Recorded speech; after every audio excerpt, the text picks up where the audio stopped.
ایک بار پھر خلیفہ مستنجد باللہ آیا، کہنے لگا حضور سیبوں کا موسم نہیں ہے، میں سیب کھانا چاہتا ہوں۔ تو حضور غوث اعظم رضی اللہ عنہ نے ایسے دونوں دستے مبارک بلند کیے، جب نیچے کیے تو دونوں ہاتھوں میں سیب تھے۔ ایسا اللہ کے ولیوں کی شان ہے، اللہ نے طاقت ہی ہوتی ہے کہ ایسے ہاتھ کرے جنت میں لے جاتے ہیں۔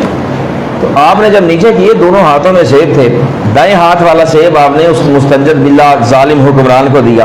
اور یہ ہمارے آقا پاک علیہ الصلوۃ والسلام کی سنت مبارکہ ہے کہ جب کوئی چیز دیں تو دائیں ہاتھ سے دیں، کوئی چیز لیں تو دائیں ہاتھ سے لیں، یہ سنت مصطفیٰ علیہ الصلوۃ والسلام ہے۔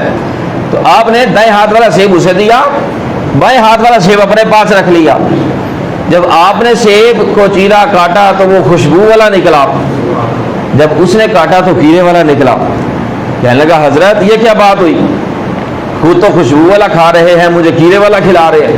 تو آپ نے فرمایا ایک ہی شاخ کے دونوں سیب تھے، اس سیب میں کیڑا اس وجہ سے پڑ گیا کہ ظالم حکمران کے ہاتھ میں چلا گیا۔